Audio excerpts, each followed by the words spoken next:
Salut à toutes les Madridistas Galacticos. J'espère que vous allez bien, la grande famille Madridista. Le Real se qualifie pour les quarts de finale de la Coupe du Monde des clubs en éliminant la Juventus. Une victoire face à un grand nom, même si la Juve n'est plus l'équipe qu'elle a été. Avant d'aller plus loin, je tiens à m'excuser pour ces quelques jours d'absence. J'étais en voyage, ce qui m'a temporairement éloigné, mais me revoilà, plus motivé que jamais pour vous proposer du contenu passionnant. Aujourd'hui, on vous présente une vidéo spéciale. Une analyse détaillée après ce match mémorable entre le Real Madrid versus Juventus. Après cette masterclass de football pur, je me devais de partager mes impressions, en tant que vrai madridista. Respirer, vivre et vibrer pour le Real Madrid est une passion qui ne s'éteint jamais, et ce match a ravivé encore plus cette flamme en moi. Vous savez ce qu'il vous reste à faire. Lâchez un like si ce contenu vous plaît. Abonnez-vous pour rejoindre la communauté. Activez la cloche pour ne rien rater des prochaines vidéos.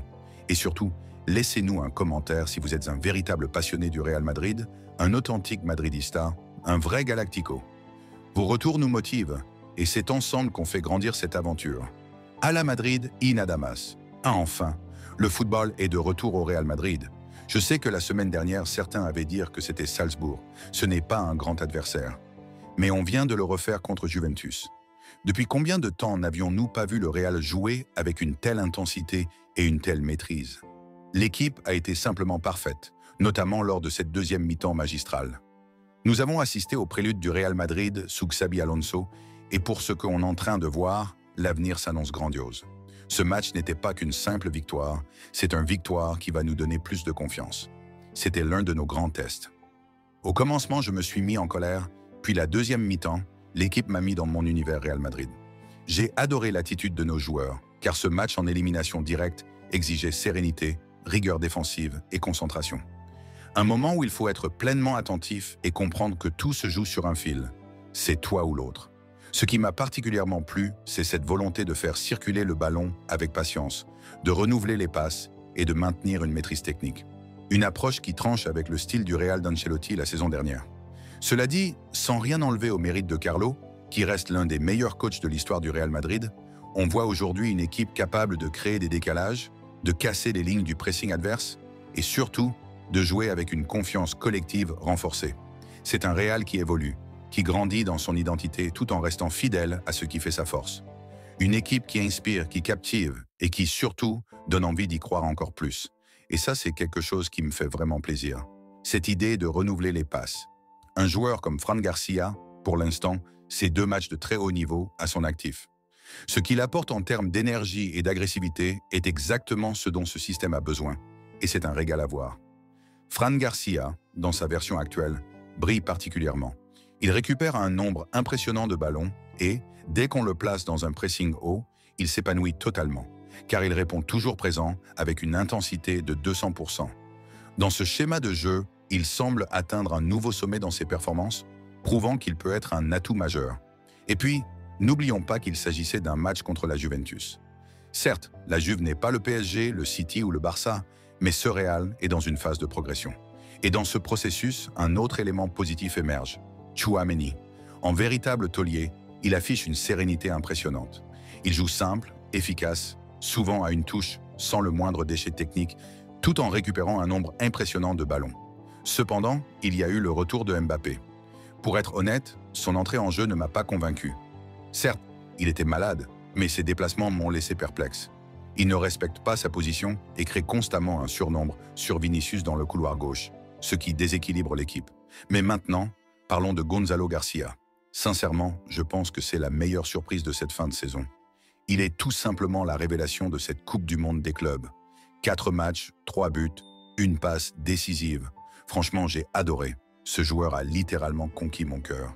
Il a été décisif dans tous les matchs qu'il a disputés avec le Real Madrid, y compris en Coupe du Roi sous Ancelotti. Et surtout, il sait jouer au ballon.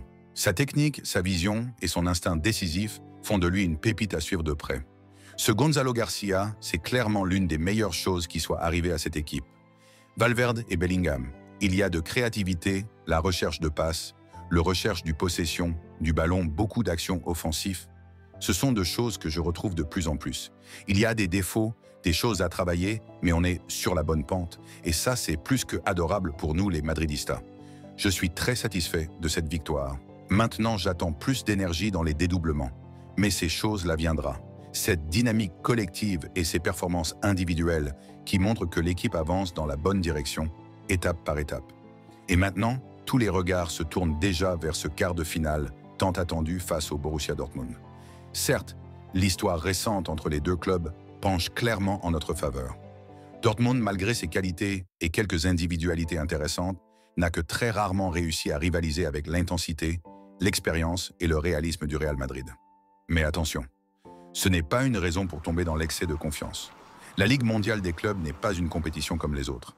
Elle offre à chaque équipe, même outsider, la chance de tout renverser sur un match. Et Dortmund, avec sa jeunesse, son pressing haut et sa capacité à surprendre, peut vite devenir un adversaire piégeux s'il est pris à la légère. C'est pourquoi le mot d'ordre doit être vigilance et ambition. Jouer avec sérieux, avec cœur, et surtout avec cette mentalité propre au Real Madrid. Celle de viser la victoire, rien d'autre. Ici, on ne participe pas pour faire bonne figure. Au Real, on entre sur le terrain pour écrire l'histoire, pour ajouter des trophées à une armoire déjà légendaire. Mais au-delà de l'aspect collectif, un vrai casse-tête se profile pour Xabi Alonso, un dilemme tactique et humain, aussi passionnant que complexe. Titulariser Kylian Mbappé, tout juste revenu de blessure, ou poursuivre avec le jeune Gonzalo Garcia, qui jusqu'à présent brille de mille feux dans cette Coupe du Monde des clubs.